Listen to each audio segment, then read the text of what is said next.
Pemirsa, pasca menurunnya status Gunung Agung dari awas ke siaga, pengungsi dari daerah luar radius 6 km dan sektoral 7,5 km yang mengungsi di Wantilan Setra dalam Kupa Banjar Abengang Desa Nongan bersyukur bisa pulang kampung.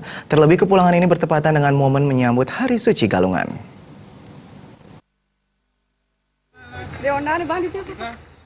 Sebanyak 300 lebih warga yang mengungsi di Wantilan Setra dalam Kupa Banjar Abengan Desa Nongan sudah meninggalkan pengungsian yang mereka diami selama lebih dari sebulan ini.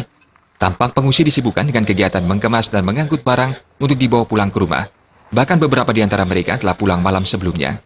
Rasa syukur pun dipanjatkan oleh pengungsi yang berasal dari dusun di luar radius 6 hingga 7,5 km di Desa Besaki dan Muncan ini. Selain bisa pulang pasca menurunnya status Gunung Agung ke level siaga, mereka bisa merayakan Hari Suci Galungan di rumah masing-masing. Tak hanya itu, mereka mengucapkan terima kasih kepada semua pihak yang telah membantu. Bersyukur ya, tetap yang bersyukur. Di sinilah yang belajar untuk memahami alam dan tetap yang jalankan, tapi tidak seperti hari-hari 6 bulan yang lalu. Lebih sederhana, lebih sederhana karena situasinya seperti itu.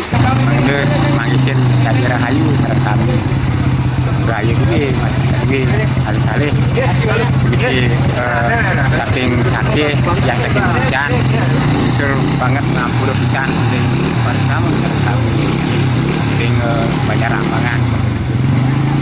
Saya selaku Keang Dinas dari Banjar Abengan ini mengucapkan selamat kepada semua para pengungsi yang sudah selamat, yang sekarang mau pindah lagi ke rumahnya. Mudah-mudahan apa yang dibicarakan kemarin Gunung Agung akan meletus tidak terjadi.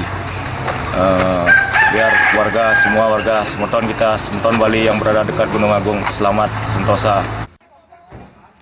Meski sudah bisa pulang ke rumah, warga mengaku tetap waspada, mengingat sewaktu-waktu bisa saja aktivitas Gunung Agung bisa saja kembali meningkat. Meski demikian, mereka semua berdoa semoga aktivitas Gunung Agung terus menurun hingga kembali normal. Berdasarkan pantauan di lapangan, selain mengangkut barang-barang selama di pengungsian, beberapa dari mereka juga mengangkut ternak sapi yang sebelumnya dititipkan di lahan warga setempat untuk dibawa pulang.